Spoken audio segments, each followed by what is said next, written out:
రాజన్న సిరిసిల్ల జిల్లాలోని ఓ ప్రైవేట్ ఆసుపత్రిలో మృతుడి బంధువులు ఆందోళన వ్యక్తం చేస్తున్నారు. నిన్నటి రోజున కోనరావుపేట ధర్మారంలో బైక్ను ఆర్టీసీ బస్సు ఢీకొట్టింది. బైక్పై ఉన్న సెస్ కాంట్రాక్ట్ ఉద్యోగి వెంకటరాజంకు తీవ్ర గాయాలయ్యాయి. దీంతో స్థానికులు వెంటనే స్పందించి ఏరియా ప్రభుత్వ ఆసుపత్రికి తరలించారు.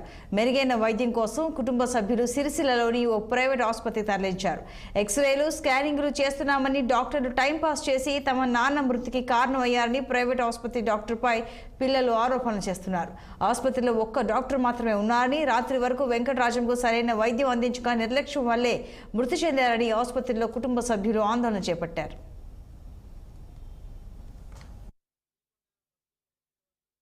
సిరికొండ బస్సు యాక్సిడెంట్ వల్ల తనకి మోకాలకు చెస్ట్లో తగిలింది, దెబ్బ తగిలింది. డ్యూటీ సడన్గా సివిల్ హాస్పిటల్కి తీసుకెళ్ళింది. హెడ్ ఇంజరీ అయింది. సివిల్ హాస్పిటల్కి తీసుకెళ్ళిన తర్వాత అక్కడ ట్రీట్మెంట్ చేశారు. వేరే సొంతంగా బెటర్ ట్రీట్మెంట్ చేయాలని మేము ఈ సిరి హాస్పిటల్కి వచ్చాము.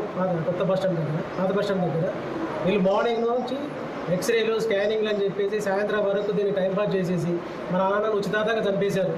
ట్రీట్మెంట్ ఏం చేయలేదు. బీపీ డౌన్ అవుతుంది, షుగర్ పేషెంట్, ఆయన తినలేడు అని చెప్పినా కూడా 1 అవర్ తర్వాత కూడా దీనికి రెస్పాన్స్ కాకుండా వీళ్ళు పట్టించుకోకుండా టైం వేస్ట్ చేయడం వల్లనే మా ఫాదర్ చనిపోయింది. ఒక డాక్టర్ లేడు, ఒకటే డాక్టర్ ఉన్నాడు. ఆయనే ఇంజక్షన్ ఇస్తున్నాడు, ఆయనే సెల్ పెడుతున్నాడు, ఆయనే చూస్తున్నాడు, ఆయనే తిరుగుతున్నాడు.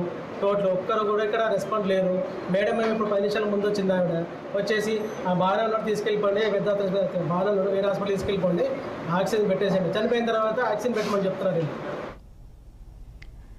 సాధారణంగా రైతాంగం వ్యవసాయ పనులను ఆరంభించే ముందు